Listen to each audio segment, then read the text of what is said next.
All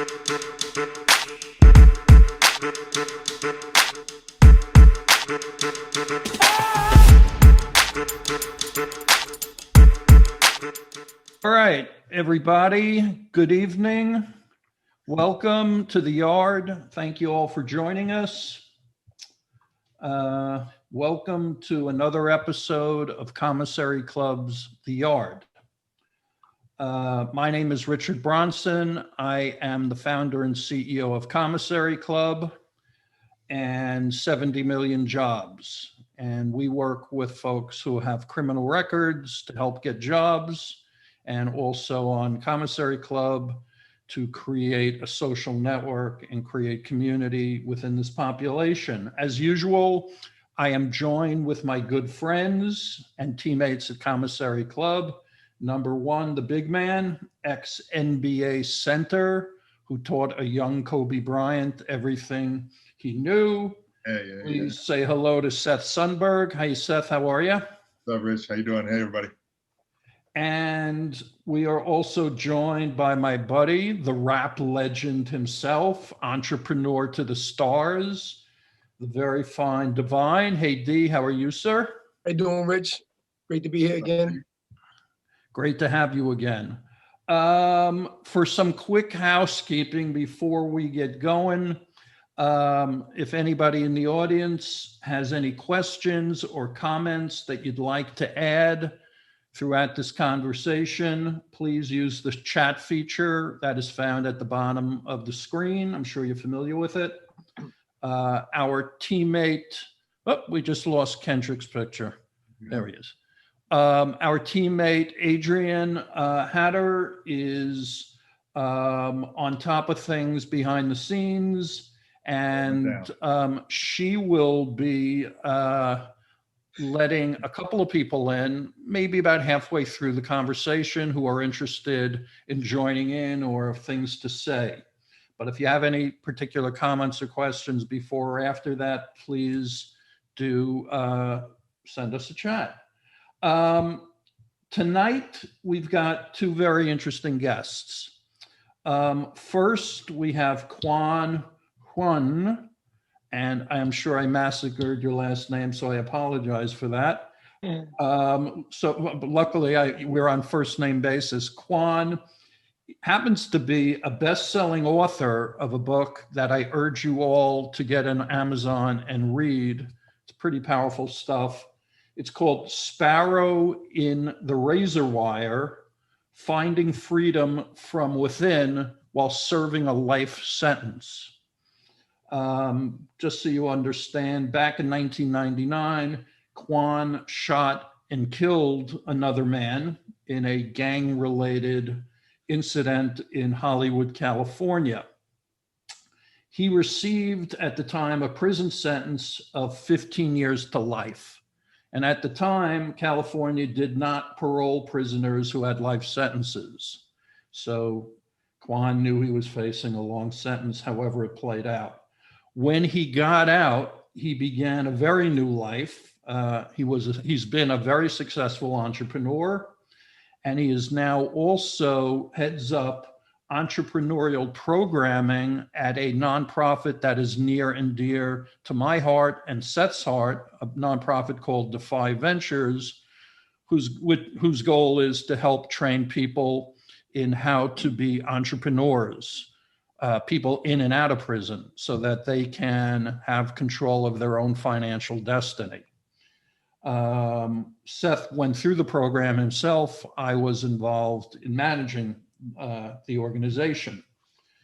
Welcome, Quan. Thanks for joining us. What's up, Quan? Thank you for having me. Hey, It's Seth. Quan. Hi, everybody. All right. And next, as our guest, we have a gentleman by the name of Kendrick Fulton Sr. You have a son, I gather, by the name of Kendrick Fulton too, I guess, right? Right. I'm guessing. Right. Right. Divine and I met Kendrick just a few days ago on another sort of popular social network site that Divine and I and Kendrick were on at the time, called Clubhouse. Perhaps you've heard of it. Kendrick is very much right now in the thick of things as it relates to the criminal justice system. I think that's fair to say. He received back in the day a sentence of 400 months. I don't know why they have sentences in months, but that was his sentence. That equates to around 33 years. And he got that sentence for drug dealing.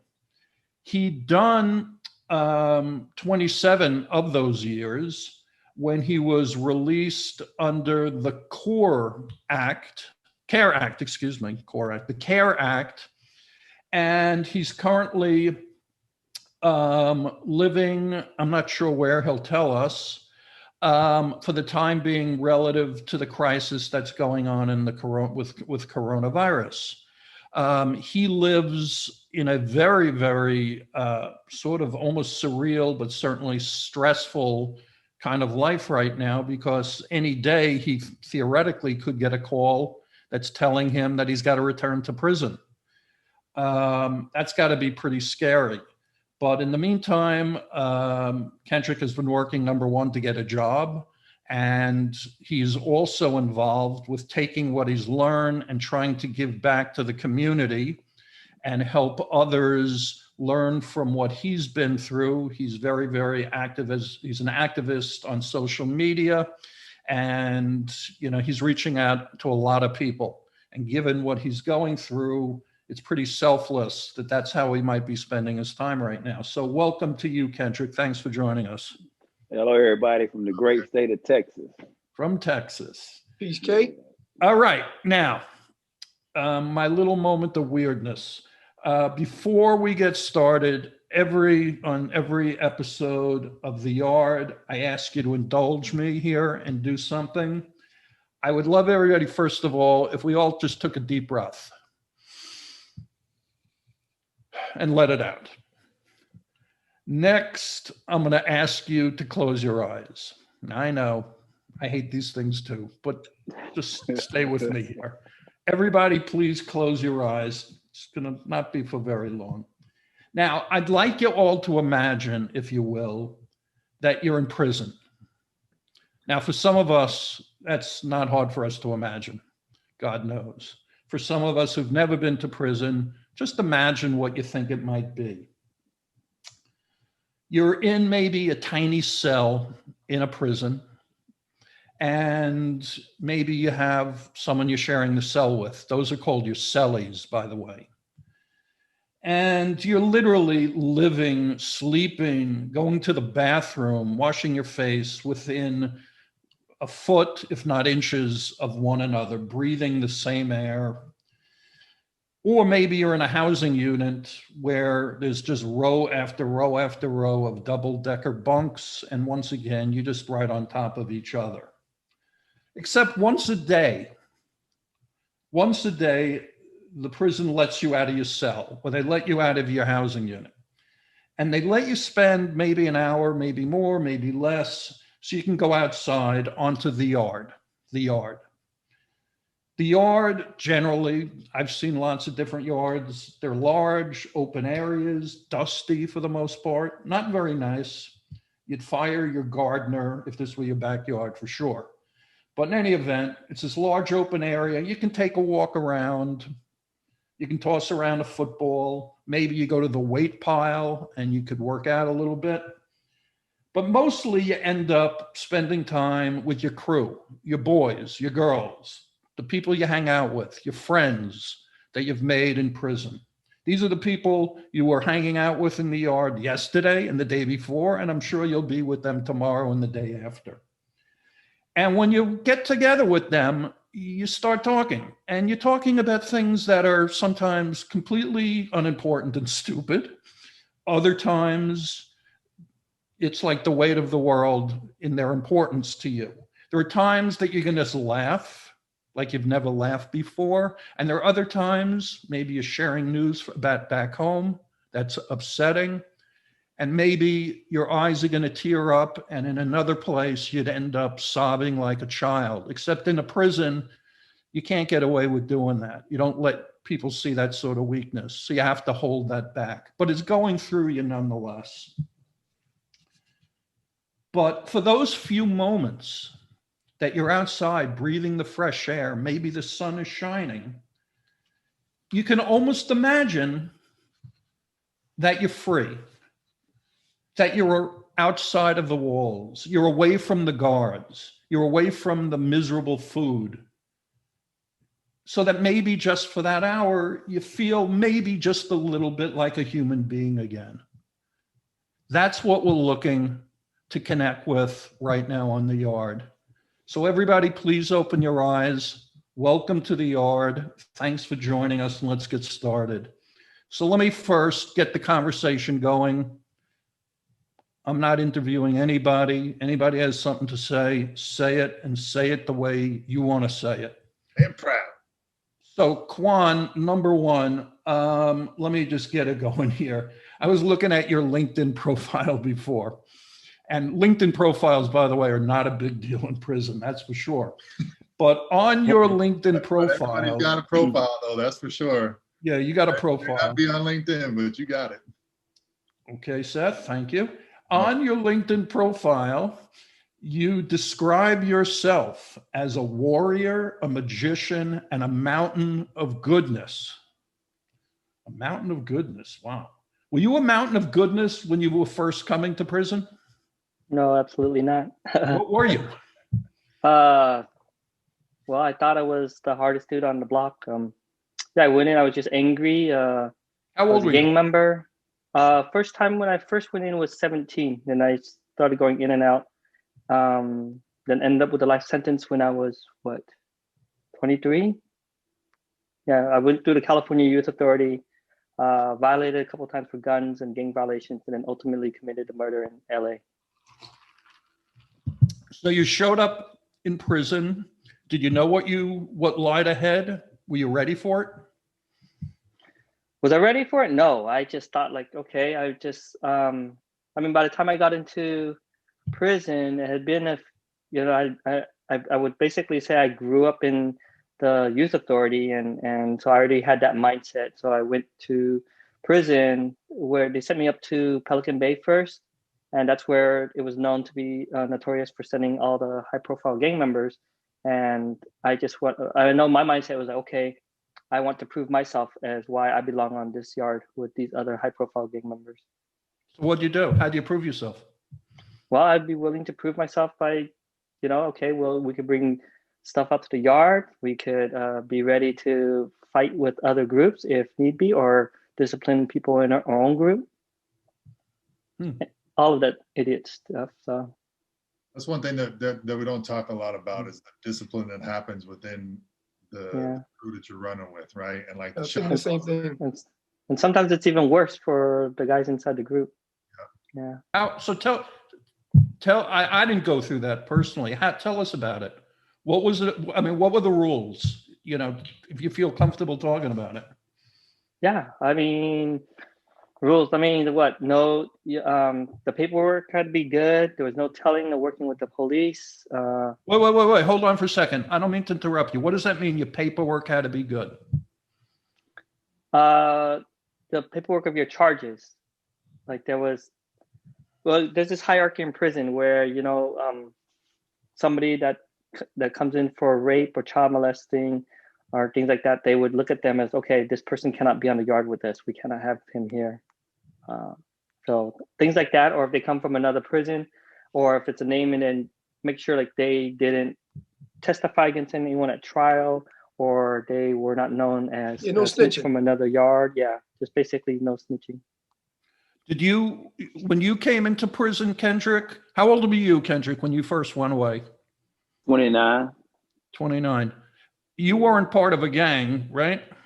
Nah, no, it wasn't. Okay, so what did you first confront when you got in there?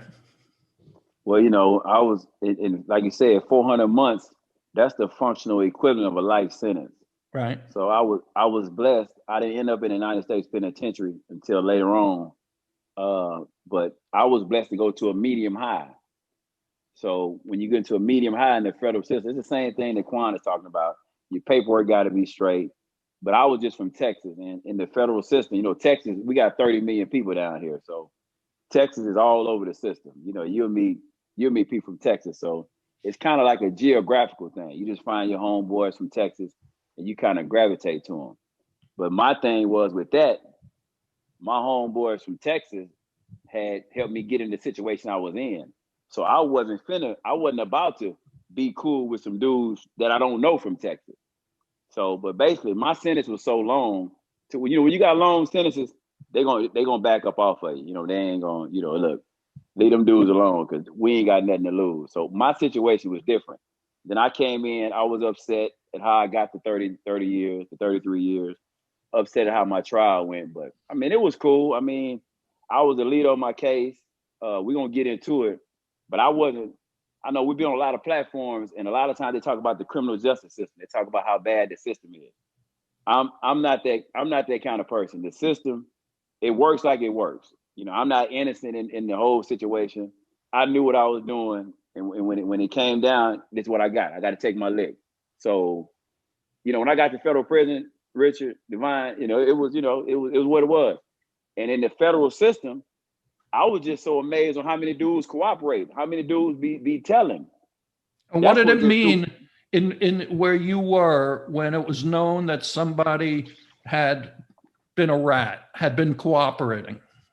Oh, now with the gangs, like Quan was saying, that if you was a gang member or you was getting dealt with, you was getting dealt with. But hey, man, it's so many of them now. It's you can't do nothing to all of them. It's too many of them that's telling. So it's like it's rare that somebody takes their case to trial, right? And yeah, it's definitely rare. But they offered me 25 years, Seth. So 25 years, somebody never did a day. Yeah. You know what I mean? I ain't have no choice. But yeah, my experience was different, Richard.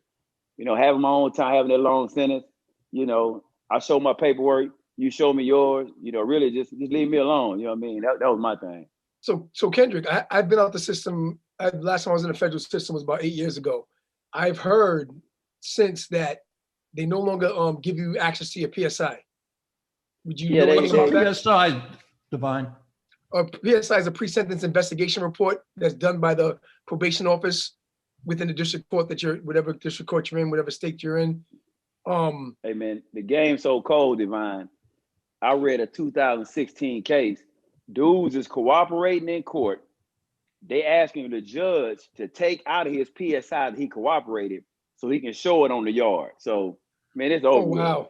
Yeah, so now you reading the PSI, what you read might not be what it is. Right. You know okay. I mean? So that's part of answering my question, right? So have you heard that though, that they no longer give the PSIs out? Oh yeah, they writing shots. You can call it your PSI. That's a shot. That's shot is an okay. incident. That's the incident. Shot is an incident when you screw up and you get too many shots. Bad things happen. Seth got a few shots along the way, didn't he, Seth? You go to prison into prison. Hey, they don't want you to have your PSI no more, man. So really, it's right. The federal system is geared towards protecting the rats. I mean, it's just what it is. Yeah, of course. I mean, when you can have your PSI freely. I had compared to you guys, I had a nothing sentence. I was down just for a couple of years. And, but when I was indicted, I had a partner. We were involved with Wall Street stuff, and with money stuff. And they said, and I found out that the feds had offered my partner the opportunity to not go to prison if he would help them bring cases against other people. In other words, wear a wire and help set up other people. And that's what he did. He chose to do it. And he never saw a day of prison.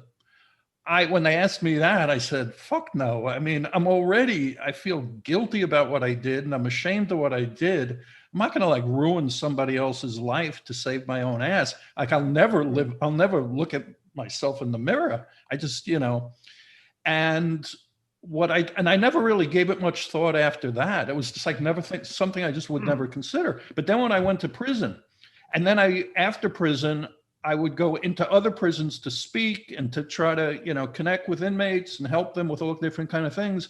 And I would just sort of let that be known, or they knew about it, and people were cheering, that finally somebody didn't do it. But for me, it was like, fuck no, I'm not going to do it.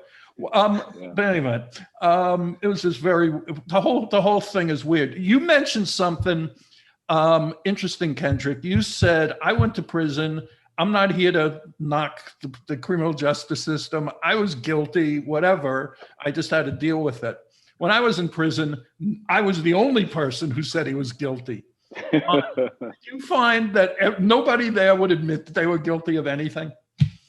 Yeah, I was guilty, but I just didn't like how they gave me the time. I understand. True enough, I was selling drugs. They indicted me for 50 grams of crack and 5 keys of powder, Richard. I went to trial for 50 grams of crack and 5 keys of powder. So listen, I get found guilty. The jury returned, the judge gives the jury the indictment because they had a question. So to answer their question, he said, this is the indictment. This is what the government are charging. They come back and say guilty of the indictment. Now the indictment gives me 10 to 12 years. Okay, I'm cool with that. The jury found me guilty of the indictment. I got 21 years at sentencing. They loaded up the drugs. Instead of 50 grams, I got sentenced for 7,000 grams. Instead of 5 keys, I got sentenced for 80 keys. Then they hit me with a 4-level enhancement. They said I was the leader organizer of 5 or more participants. So that's another 4-level. So I went from 10 to 12 to 360 to life. So I'm like, wait a minute. Okay, I'm guilty. Sentence me for what the jury found. You're not that guilty. But listen, now if the jury, then the laws changed while I was on direct appeal. The laws changed to where the jury had to make those findings.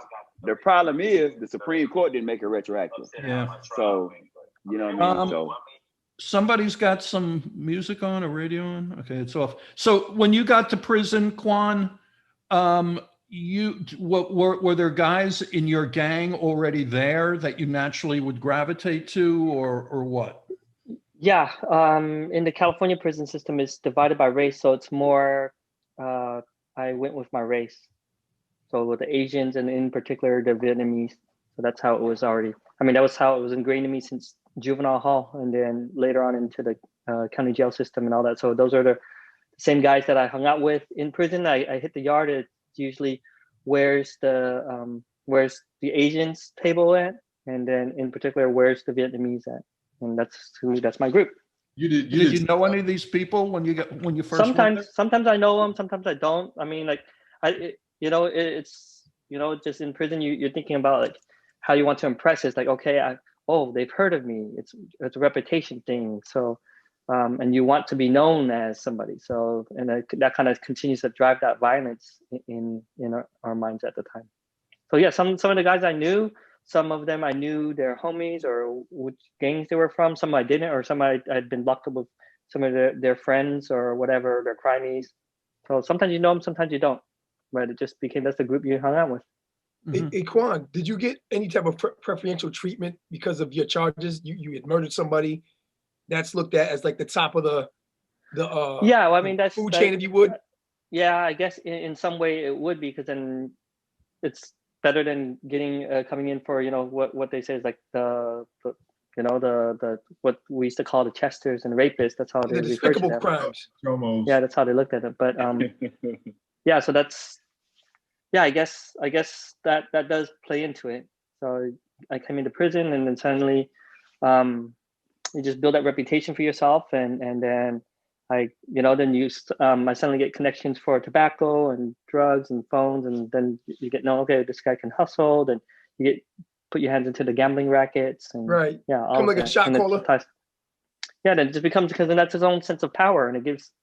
For myself, I look back, okay, that's what gave me control over what I thought was, my life at the time. So when you first went away, Quan, how long did you think you were going to be there? For my last case, or just my first case overall? The first case. Well, my first case overall was 3 attempted murders. They said 45 to life. I was like a 17-year-old kid. I think I weighed in at like 106 pounds. So I've just heard like, I didn't know what to think. Those guns bust, no matter how big you are. Yeah. So they gave me 7 years in the California Youth Authority, and then I got paroled about 2 years after that. But when I heard 45 to life, I didn't know what to think. Like, okay, I don't, it's incomprehensible. I was just a 17-year-old kid at the time. Jesus Christ. And this was all related to gang activity, basically? Yeah, we had some problems with some local skinheads at my school, and I mean, I grew up in Utah, so I think there's always been a chip on my shoulder when it comes to racism. I've been kind of sensitive to it, and then so that always just rubbed me wrong when there were people like that, and then yeah, it's just throughout. So I guess we kind of, when we went out in here in California, there's people that are racist, or I just felt they were racist, and we would purposely try to push on them, and then both sides went back and forth, and it was just these guys in our area that had called and threatened my mom and my sister that they were going to come kill them. And then some of my friends and we plotted about how we're going to find them.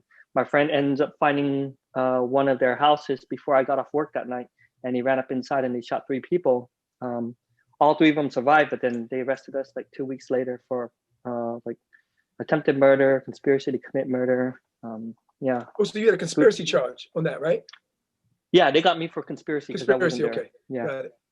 Looking back on that, with the benefit of age, and what you've learned, I mean, do you look back and say, I could have handled this differently, or was it sort of inevitable, everything that played out? Well, I think, in hindsight, you can always handle something differently. I mean, for myself at the time, it was, I think a lot of it was ingrained in me. Like I detailed it in some of my book, where how did I come down this path? Like, yeah. In the middle of my prison sentence, like, how did I end up doing life? Like, how did I end up killing somebody? And am I supposed to die in here? But then I think about it, where did I get this, I was not born a murderer overnight. Like, how did I get there?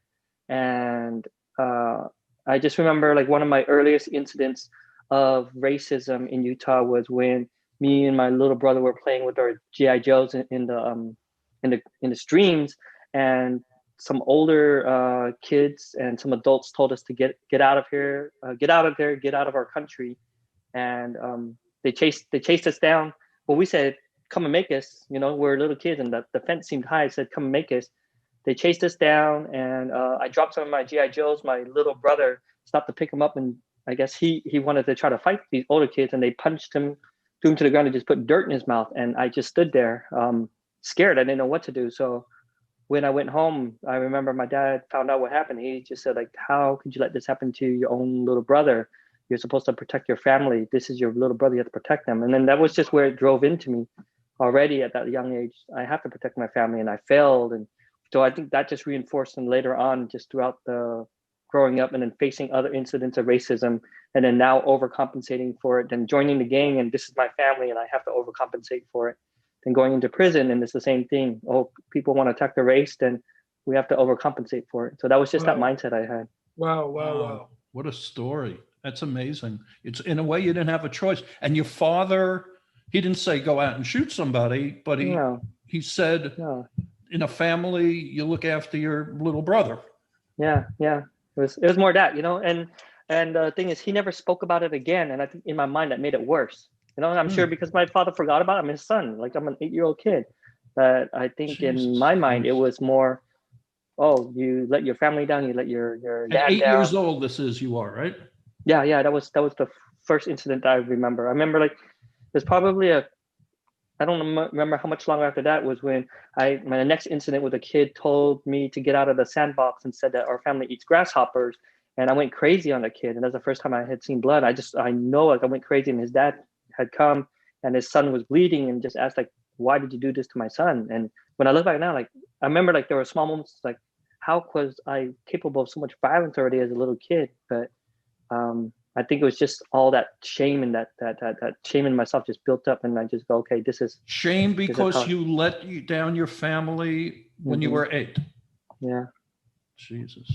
So I see a mix of racism, bullying, a lot of different factors that played on your psyche, man, as a young child, that led to you, committing these crimes of violence against other people, where in your mind you can probably justify it, where I justified selling drugs because I had to survive. So even though I was doing something wrong, in my mind I'm doing something good.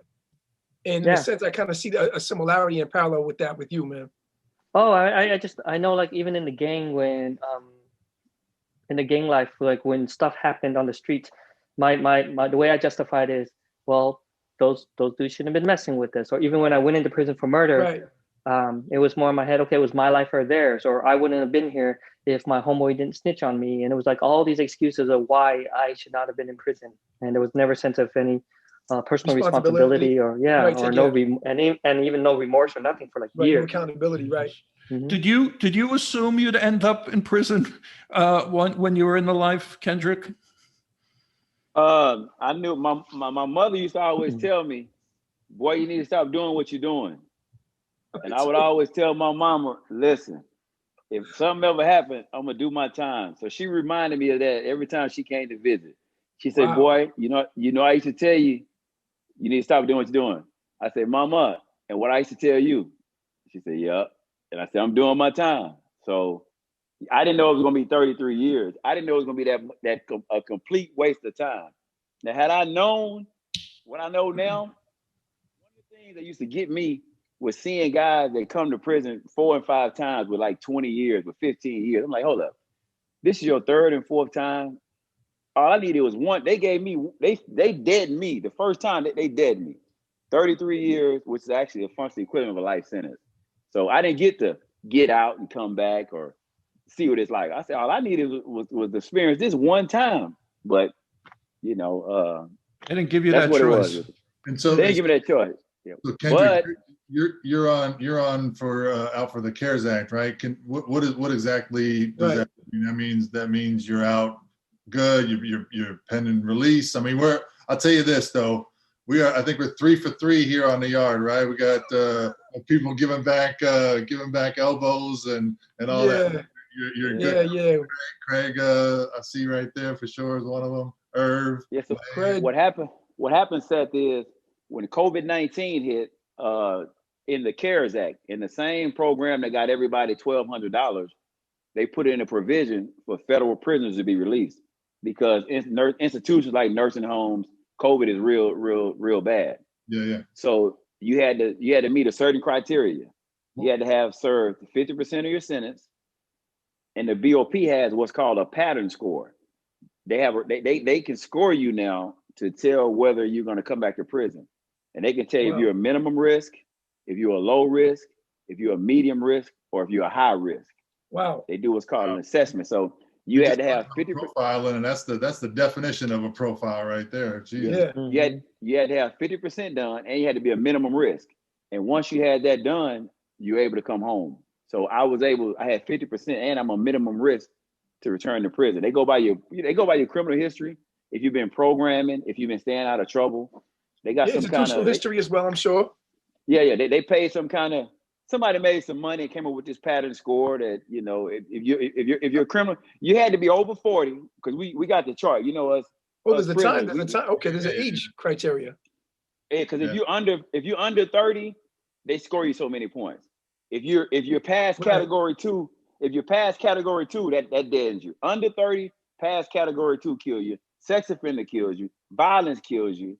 I think leader organizer over some meth or whatever, the opioids, and if somebody died on your case, that kills you. So that's how I got home. So that's a lot of static factors that you could never change though on it. Yeah, you can't change that. It doesn't take into account like the possibility of somebody changing. All right. Well, so I want to get into when you got out, what that whole experience was, and what was the first thing you did. But before we get out, let's talk about when you first went in.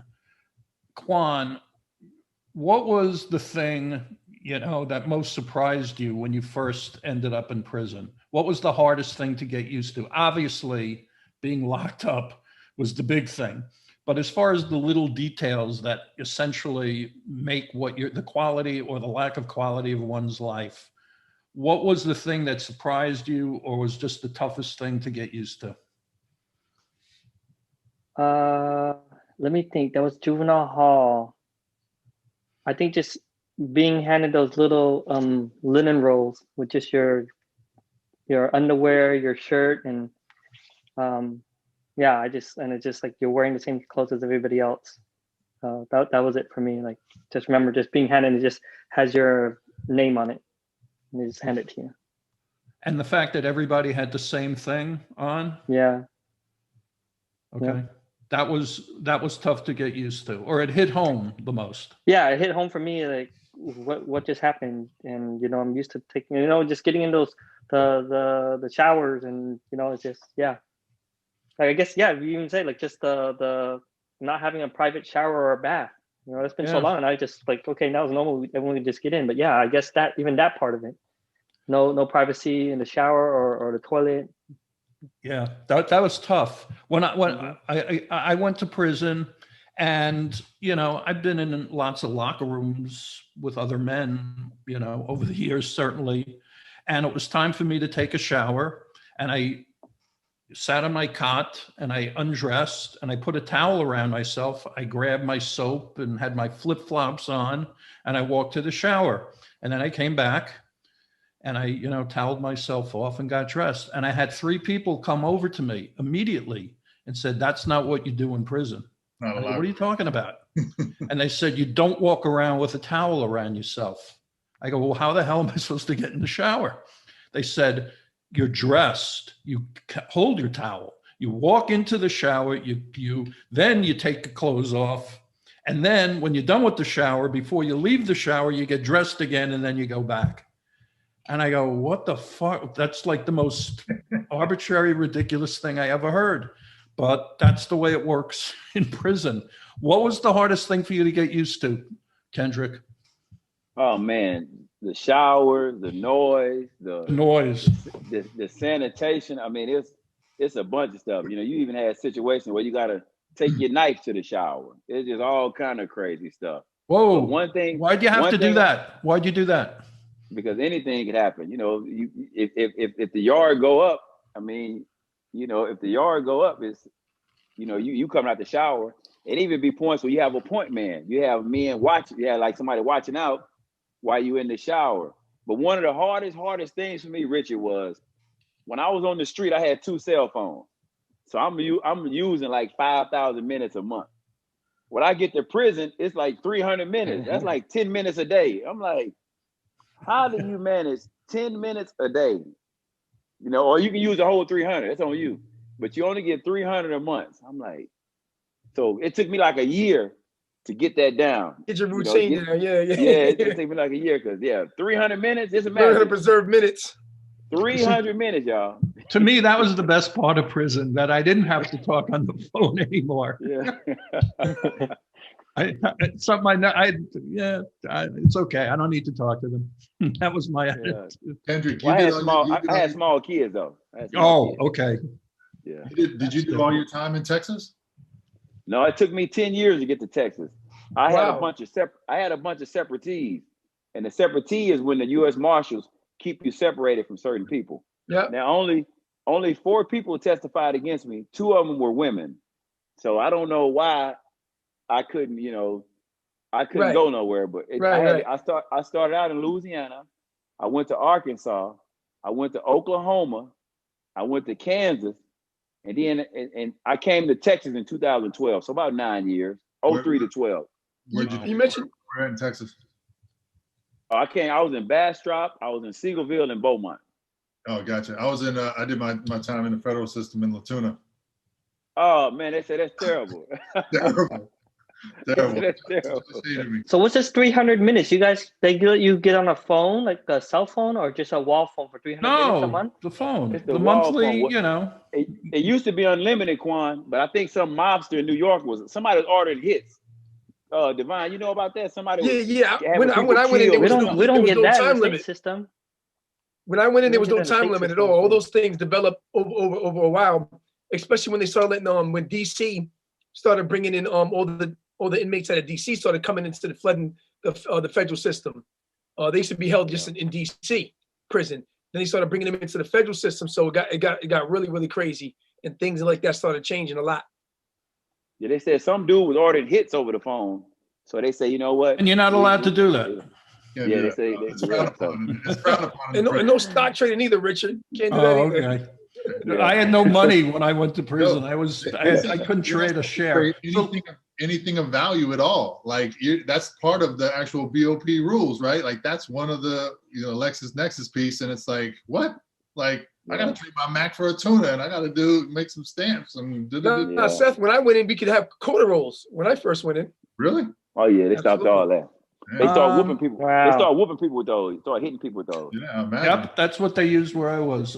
Let me tell. We had a lot of people making comments in our chat room here, and some questions. So let me just take a quick look here. Craig, who is a good friend of ours and who appeared on the yard a couple of weeks ago, Craig had received, get this, a life sentence for dealing pot. Craig's sentence was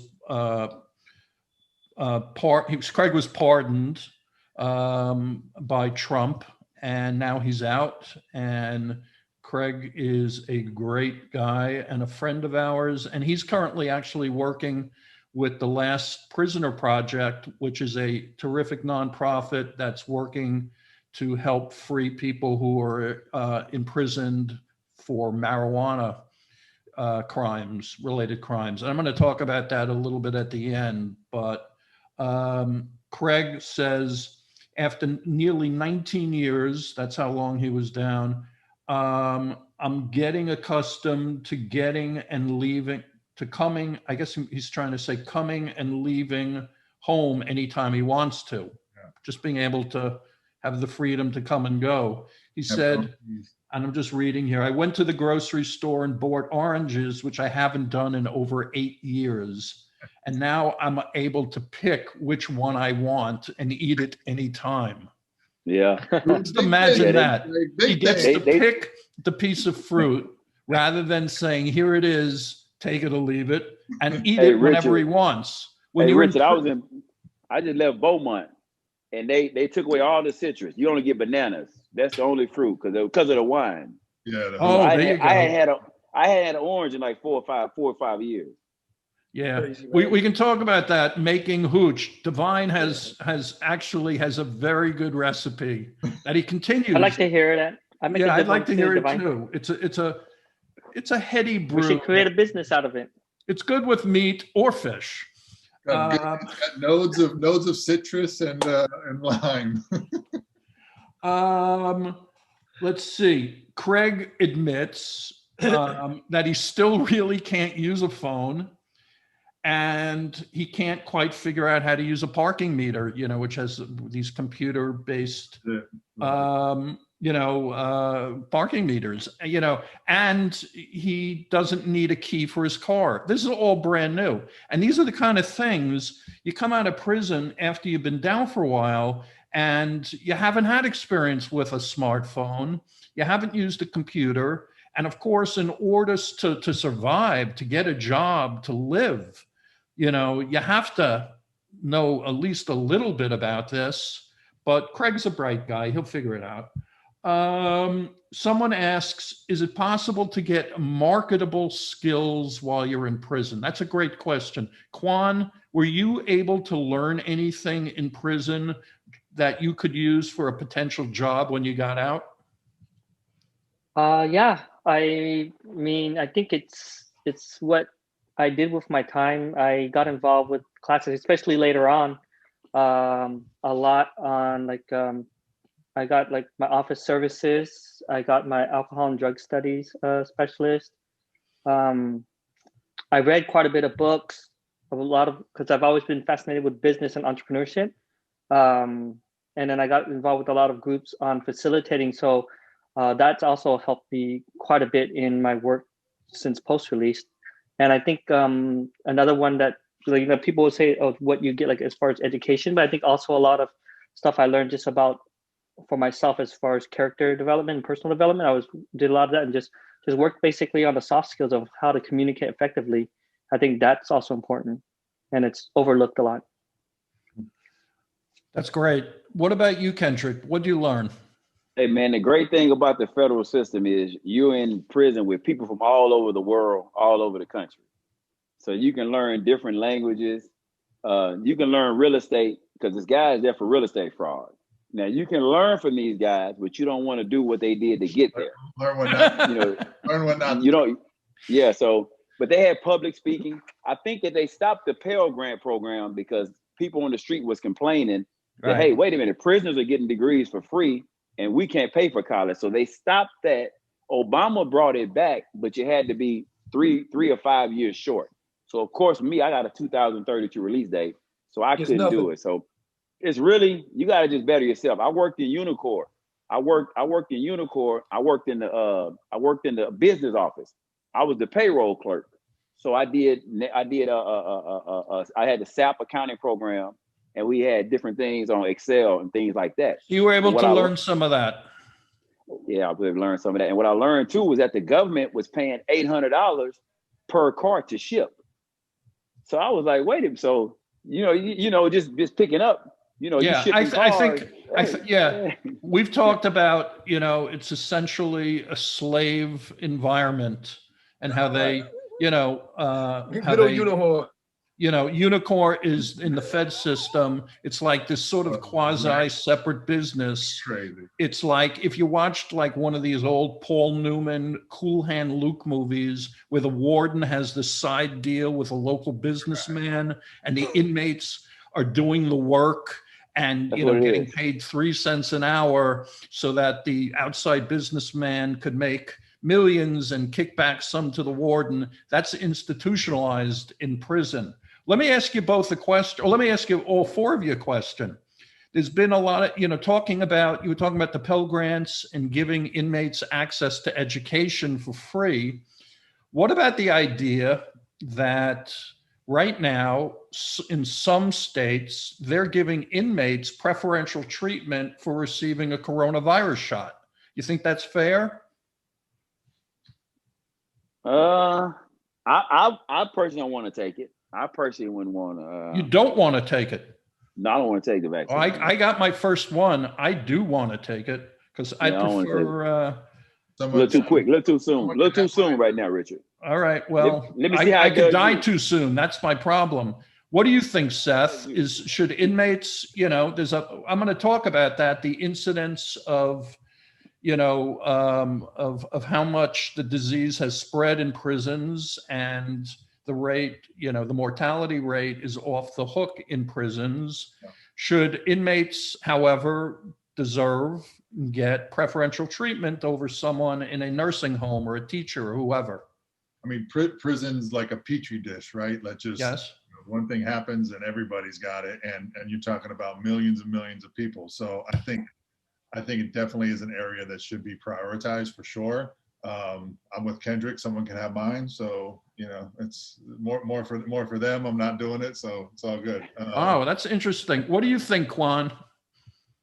I also think that men and or women that's in prison, they're locked up in there, these conditions. If one person gets it, they could all most likely get it. So yes, if they want, I mean, it's freedom of choice. If they want to get it, if they want, and then they want to let them get the COVID test, then let them get it. And I would take it. So I used to get my flu shot every year in there. Yeah, I'm with you. What do you think, Dee? I'm honestly surprised that people that are incarcerated are getting preferential treatment and receiving this shot sooner than people in nursing homes that are out in the world free. I'm not anti-vaccine, but I'm not pro-vaccine either. I personally wouldn't take it myself, but I know that prisons are a hotbed. I'm amazed. Hey, Richard, in the feds, the staff is getting it. The inmates not getting it. The staff is getting it before. In the feds. Okay. Right. Maybe it's in different states they are. It's it's creating a controversy right now. But what happened to you, Quan, coming in? I mean, and honestly, I think a lot of people are listening to you and watching you, and you seem like a very soft-spoken, almost gentle soul. And you're thoughtful, and you're obviously very bright and articulate, and you wrote a book, and you have a career, and you're doing a lot of good work. And yet you started out, as you put it, as a 106-pound, Vietnamese person in Utah, of all places, where you were the baddest motherfucker around. What happened? What was the transition that you made from that to where you are today? How did that happen? It was probably the 10th, 12th year of my prison sentence. Yeah, I was in the middle of the life sentence, and like quite a few things happened. My grandfather died that year. It was my father's father, and so it made me think, because my father died when I was 13, and so then his father died while I'm in there. My niece was born, and my brother sends in a picture of, his daughter, which is my niece, and she looked just like my brother as a little kid, and just took me back to my childhood, and just asking myself the question, like, what the hell happened to my life? Like, how did I end up here? And is this it for me? Am I gonna die? And like I shared earlier, I've always loved to read, and I was a bookworm, and I was reading, I had this habit of like looking in the Wall Street Journal for like their bestsellers, and I would read those books, and I get on this little trail of looking at the credits and what other books that influenced them. And I went down this rabbit trail, and I ended up on the books on the saints, particularly stories of saints that like had also failed in their lives and had also did horrific things, but yet these men and women went on to do amazing things. And I just began questioning myself, like, why can't I try to emulate that even in prison, even if I'm supposed to die? And that made me get into books on like mindfulness and other things. And it was just one morning on the prison yard that I stood there, and I just said, like, why does prison have to be punishment? Why can't I look at this as a place that I could remake myself, like, even if I'm supposed to die in here? And the sun was coming up that morning. I remember I felt its warmth, and in the little blades of grass, I saw the individual drops of dew. And up above me in the razor wire, I heard a sparrow chirping. And I tell everyone, it's probably been chirping my whole prison term, but that day I heard it. And from that day forth, I would have to say that prison was no longer this cold, harsh, ugly place. It became a place where I could connect with other human beings. And I just saw the other men around me as, we're all just lost souls. Some of them much further along than me, and some of them perhaps not even awakened, but that's all this was. This is a journey for us. And so each day from then on out, it became for me like, how do I make myself a better person tomorrow? Like, and what can I do? What does the universe have to teach me to make me a better person for the next day? And it just began becoming a snowball effect for me. And, I just continued down that path, got involved with other groups, created quite a few groups. And then I went to the pro board. The whole, I knew I was doing good those last few years before I even got out, but I just knew, like, I'm in some forgotten corner of the world. Nobody would know about me or what we're doing or the good work that me and some of the guys in the yard are doing. But I felt like we were alive. I had meaning and purpose once in my life, and I could affect change in just that little corner. And that's what I was doing. And then I went to the parole board in November 2015, and they just said, we feel you're no longer a threat to society, and they paroled me. So that was 5 years ago. Wow, that's amazing. Yeah. Thank you for sharing that. That's just you're welcome. really inspirational. Kendrick, you're smiling. Why are you smiling? Oh man, that's good, man. To get to the parole board, to have a sentence like he has, and then to hear you going home. I mean, I know the feeling. I mean, I'm out. I'm still on the monitor, but when they call me in to say, "Hey, you're eligible to go home," at first I didn't believe them. I'm like, no. They're like, yeah. I'm like, I got 12 years left. They're like, no, you can go home. So I know the feeling. He gets to go home. All right. I'm on his monitor, but. Did you change in I forget how many years you actually were down? Yeah, it took me a while, Richard. Like I said, my situation, I'm not one of those kind to say I'm innocent and the system. I knew what I was doing. Growing up in Houston, Texas, I used to go visit my grandmother in a small town called Amarillo, Texas. So as I got older, growing up in the 90s era, the crack era, you start hanging out, you start just, you start seeing stuff. And you just realize that, hey, if this costs $1,200 here, and I can get it in Houston for $500, and I can get a plane ticket for $93 under 21, that's a $600.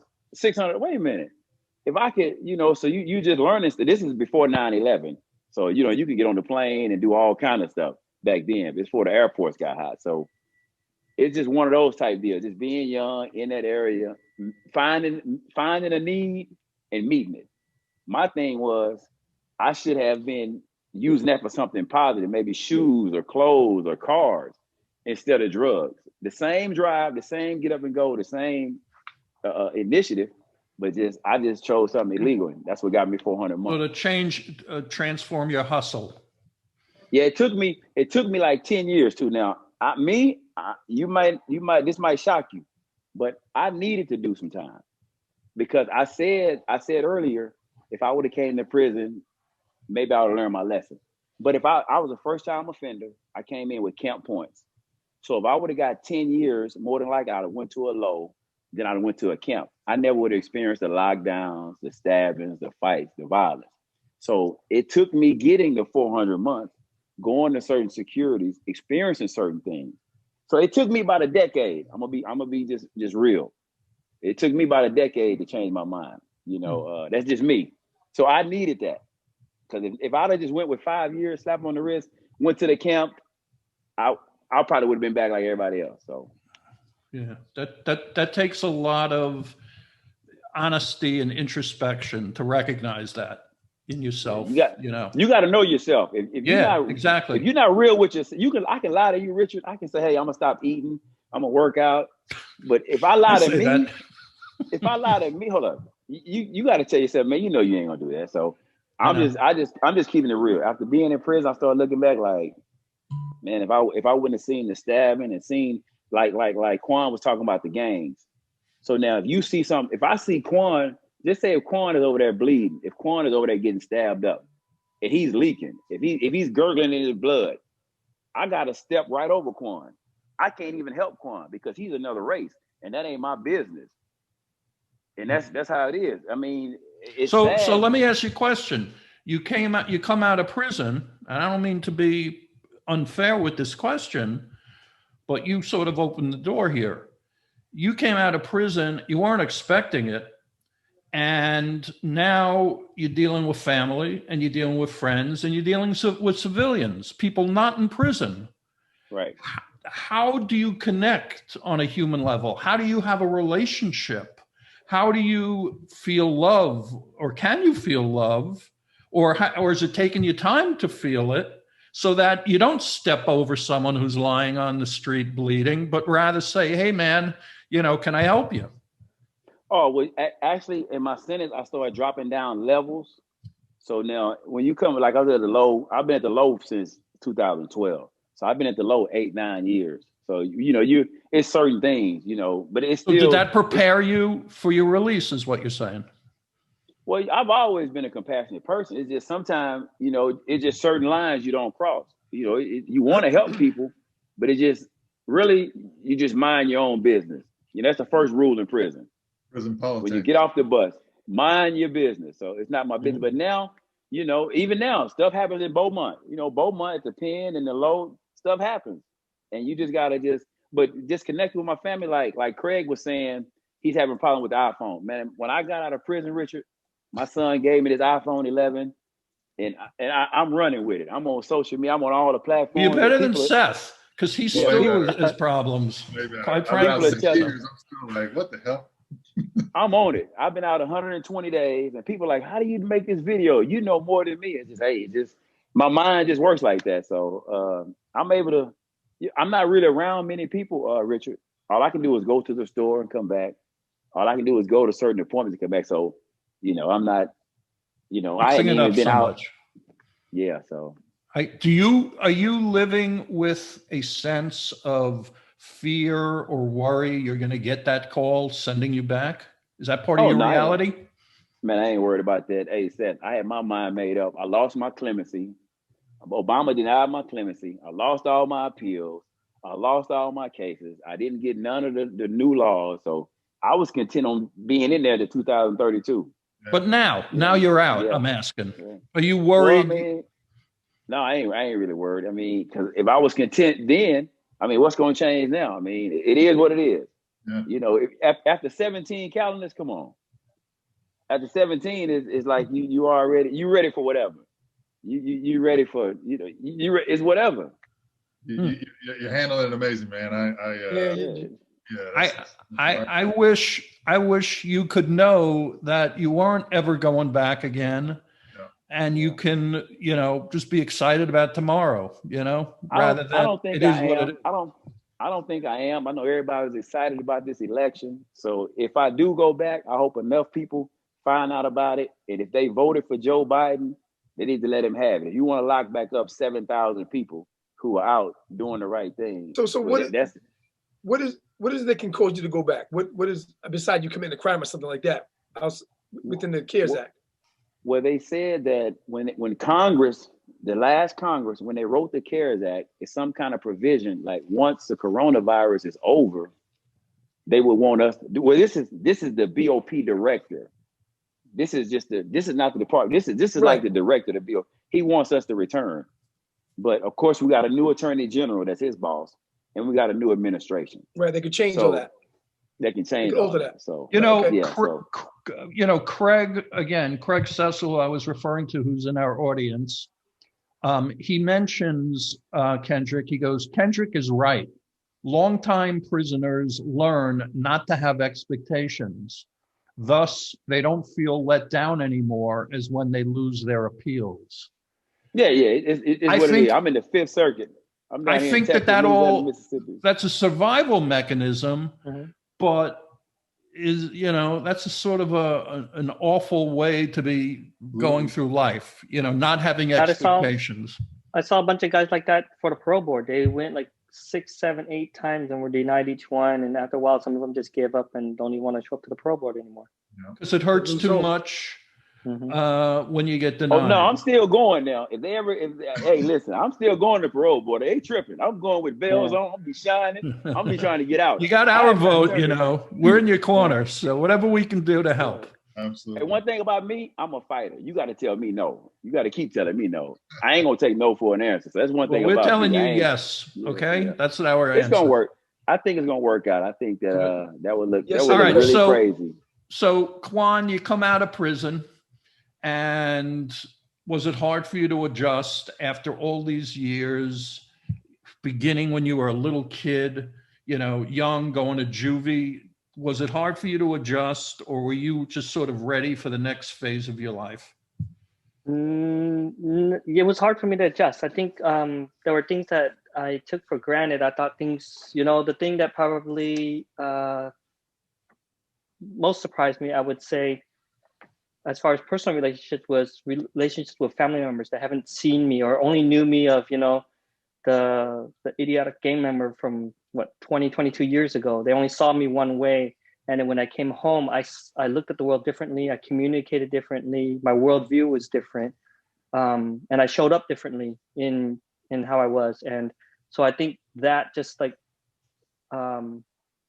misunderstanding, or I think just those conflicts that even revolved around that in the beginning, and then of course there's just the small technical things that I remember the first night I was home and didn't sleep much. So the next morning I just wanted to make myself some coffee and couldn't figure out how to work the stupid coffee machine. Like, where's just some hot water and instant coffee, or just the channel on TV, just trying to get like CBS or Fox, and there's like 1,000 channels, and I just get frustrated and don't even want to turn on the TV. Yeah, like things like that. Or like going to the grocery store and seeing now those self check-in things, and I go, oh, this is cool, but I don't know how to work it, and I'm afraid I'm gonna mess this up. So I just stay away from it, just get in line, just pay cash. So yeah, the little things like that. But then I think even also another thing that I think a lot of prisoners don't talk about, like people that have faced incarceration, is there were days that I missed my friends in there. There were days that I missed just that brotherhood, and there were days that I felt sad and then suddenly felt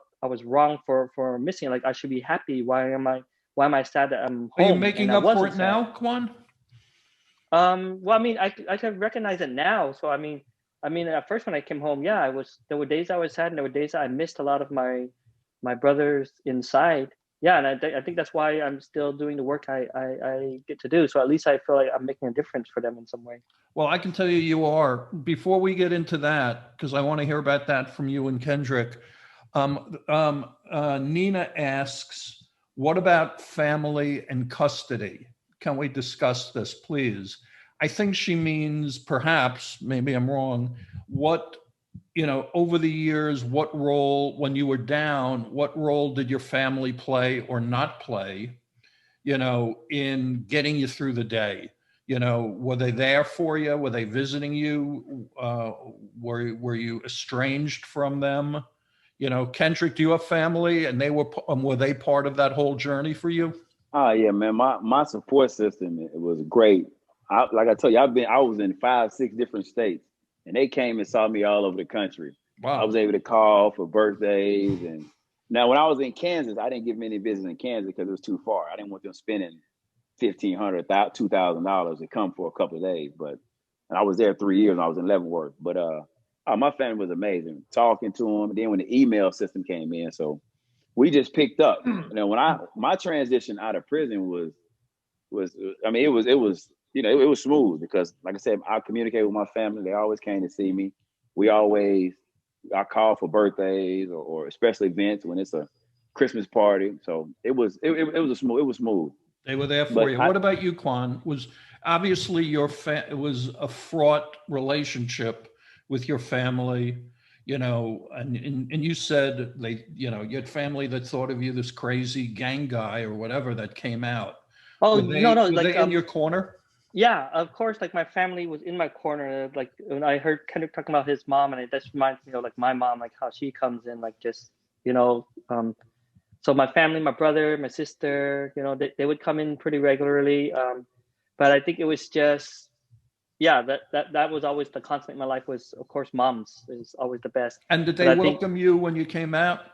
Yeah, they welcomed me, but then I think there was a part that still was hesitant or just still viewed me from a different lens. It wasn't, congruent with how they had saw me before. So if I'm saying something, I think it made them more skeptical when I'm saying I want to be involved with, different organizations and giving back. And it was viewed with skepticism, or when I said I wanted to pursue and create my own company, it was more, protective. Like, okay, you don't know better. You read too many books. You can't do it. We've ran a business out here. You don't know what you're doing. And it's like that type of perspective. Like you went in when you were that young, you don't know anything. And so it was like little conflicts around that part of it.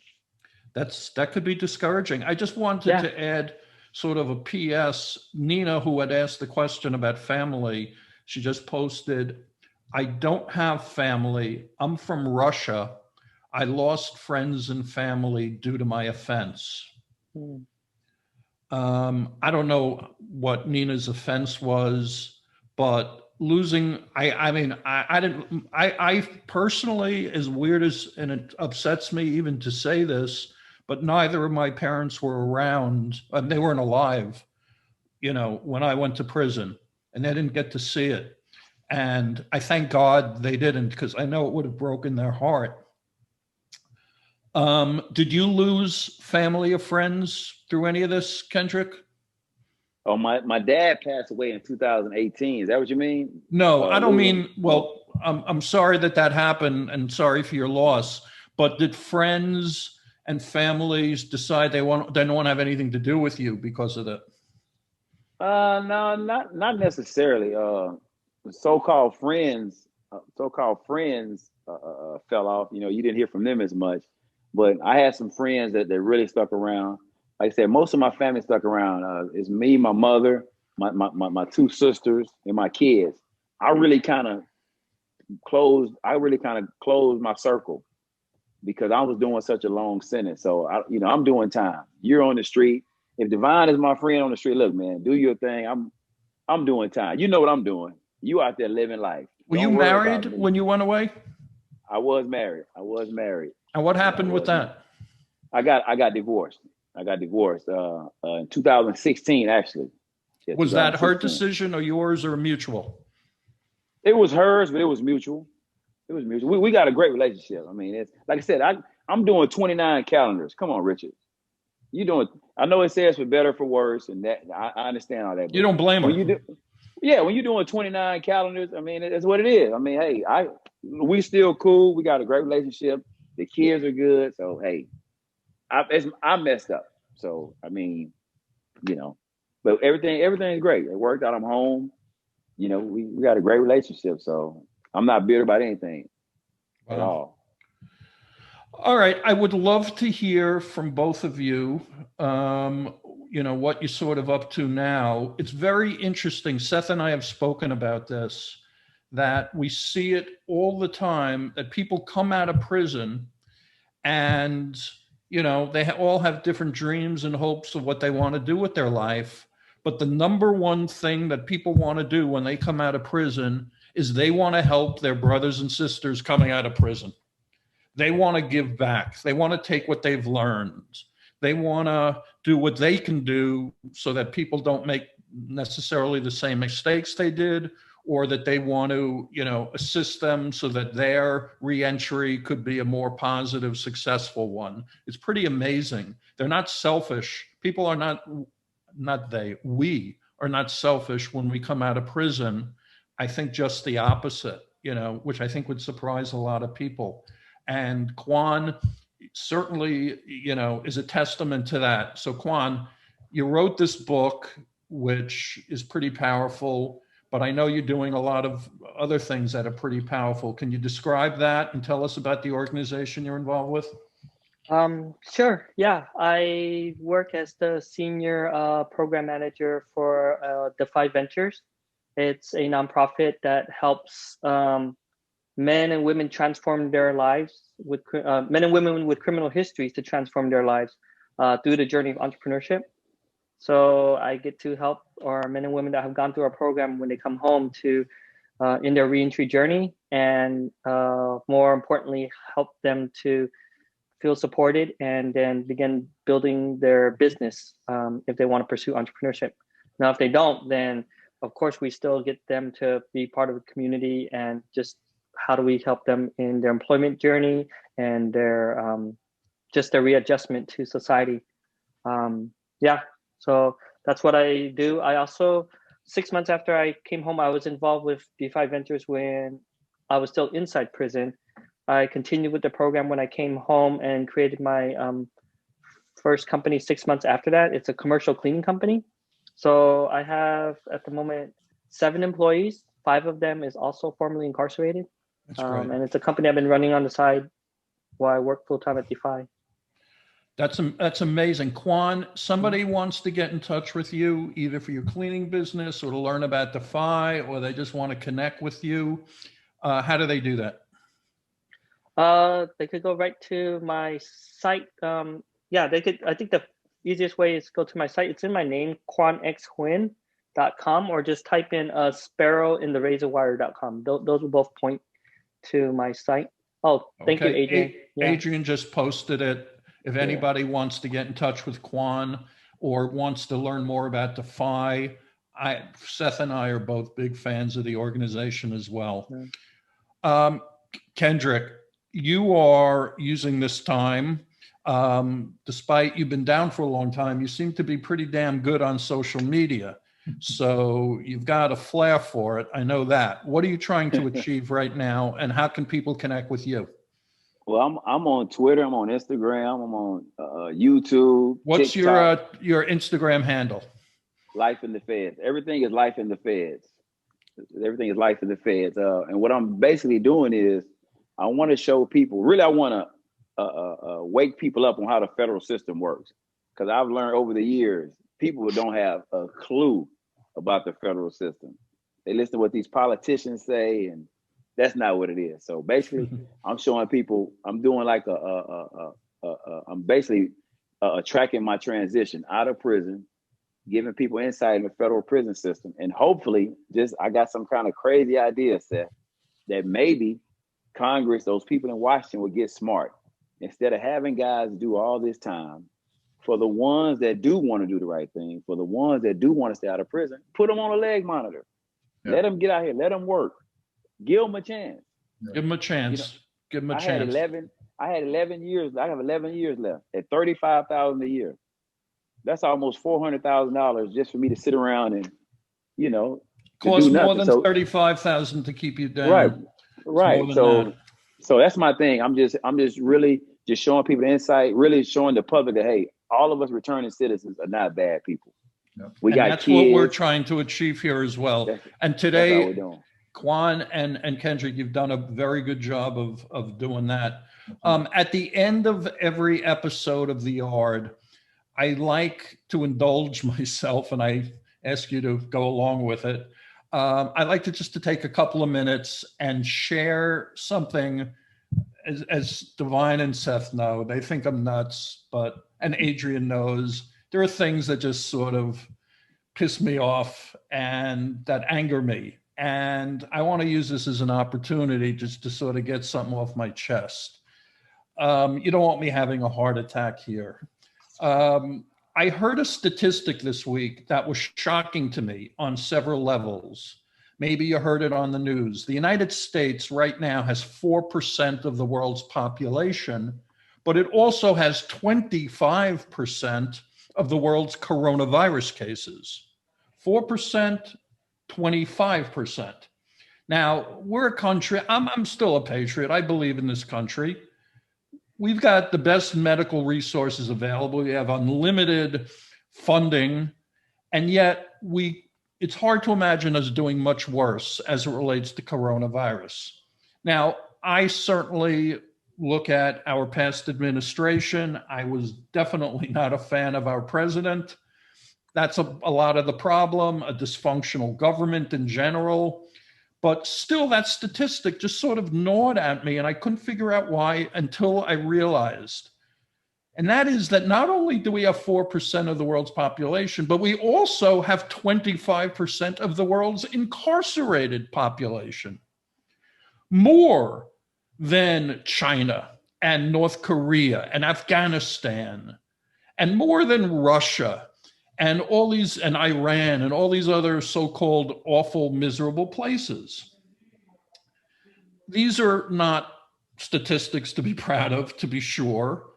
And they sort of overlap in this sort of gruesome Venn diagram. Remember when you were in grade school and they taught you about Venn circles that sort of overlap one another? According to the Marshall Project, and they should know, right now, 1 in 5 inmates has been affected by the virus, which is a 4% higher rate than the general public in the United States. In a state like Kansas, get this, half of all prisoners have caught the disease, half of them. According to the former chief medical officer at Rikers Island, a guy who I would think should know, he says that these numbers, if anything, are way vastly, as he puts it, undercounted. It's much worse than even that. And just to finish this arc of misery, twice as many inmates end up dying when they're infected than the general population. Twice as much as the general population.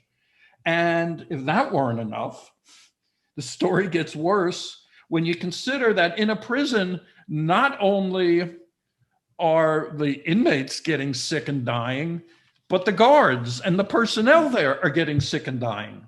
And when they get sick, they go home to their little towns where they infect the whole town, where people get sick and die.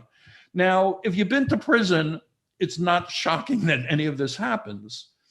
The medical treatment in prison is, to call it substandard, I think would be generous. It's abysmal in reality, in the best of times. Men and women are densely packed, as we discussed before, all the time indoors. They're lying on top of each other, breathing each other's air. The food, the nutrition is laughable. I mean, they feed inmates like they're animals. And lastly, you know, and to quote a phrase, what goes on in prisons stay in prisons. In other words, prisons are really locked up figuratively and literally. A warden controls everything, including what the outside world hears and sees, what the press hears. If people on the outside really knew what the hell was going on outside, they'd be shocked. So what do you think can be done? And my answer, and as I get older and hopefully a little bit wiser, I realize that the simple answers are generally the best answers and where truth lies. And the answer is immediately get as many people out of these fucking viral petri dish breeding grounds of death as could possibly happen now. That's what's got to be done. Now, I know there are those out there who hear about, inmates being released, compassionate release, the CARES Act, whatever. And there's this public outcry that crime is going to spike because it'll be like Escape from New York. And the inmates who are released are going to band together and go on this wild, crime spree. That's the fear. But in reality, the data suggests just the opposite. Nothing happens when they're released other than them being released.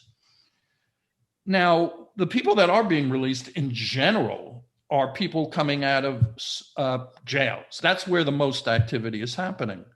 But the truth is it's in the prisons, federal, state, and otherwise, where you have people who have been in there the longest, who are oldest, and who are the people that theoretically at greatest risk. And when it comes to older prisoners, inmates, what people don't, I think, understand, and this is once again, the data says it very clearly, people age out of crime. People stop committing crimes at a certain age. You don't see 60-year-olds on the streets slinging drugs. You don't see them robbing banks. The reason you don't see them is because they're not doing it. Now, over the last couple of weeks on the yard, we've had guests, including one who's in our audience today. We've had guests. One received a 50-year sentence for dealing pot. Another one, a life sentence for being in the pot trade. I live in California, but there are other states too, where there are now beautiful stores. You walk down the street and it's like walking in Neiman Marcus and their sole product is pot. And that's okay. But in the meantime, and this is according to our friends at the Last Prisoner Project, excuse me, there are 40,000 people right now in prison, incarcerated for marijuana arrests in the light of everything else that's going on. Now, there's been good news over the last couple of days, certainly, as more people get this, are inoculated against the disease. And it looks like maybe we're making some progress, but things are not going to straighten themselves out for months and months and months and months from now. But meanwhile, in the United States, this so-called progressive land of liberty, the greatest country in the world, we have people for no good reason are languishing in jail, watching one another, waiting for who's the next guy who's going to get sick or the next woman, and who's the next one who's going to die. And I don't know where justice comes in when you're talking about something like this. So that's what I wanted to say. Any event, here we go. That about does it for this episode of The Yard. Brought to you by Commissary Club. Commissary Club is the first social network for folks with records. So please, if you've got a record or you know someone who has one, please come to Commissary Club, create an account, reach out to another member, find out if you can help him or her. There's never a charge for this. And I have an ask. I would like to ask everybody, including our two guests and everybody in the audience, please, if you enjoyed tonight's conversation, if you were inspired by Kendrick and Quan, if you want to help, if you want to do something, here's one thing you can do for me. Please talk to a couple of people you know who might get something out of showing up for the next episode of The Yard. and please ask them to register. Go to commissary.club. Again, it's free to come on here and ask them to come visit, because we would love to see them and hear from them. It's every Thursday, 5 to 6:30 p.m. Pacific time. Please follow me and Seth and Divine and Adrian, who's been handling our back end, on Twitter or Instagram. In a second, I'm going to shut up and there'll be a screen that'll have our handles. Please follow us there. And if in fact there's anybody here who would like to stick around and continue hanging out here, we would love you to do it. We're going to keep the Zoom room open. And if you want to connect with other people, if you have something to say, if you just want to make a friend, or whatever your agenda is, I invite you to do that. Nothing would make us happier, as I say. In closing, let's all try to be there for one another. We need to help each other. It's clear nobody else is going to. If we don't help each other, nobody will. So please reach out and be available. Hook a brother up. Hook someone up with a job or a lead for a job. Be an inspiration, be a role model, but just connect. That's what we desperately need. So as Seth likes to remind me, at the end of a block of time in prison, they go open move. That means you're allowed to get the hell out of here and do whatever you want to do. So open move, everybody. Thanks for coming. Have a great night. Be safe, and peace to everybody. Thank you. Thanks, Seth. Thanks, Divine. All right, now. Thanks, Richard. See you guys. Okay.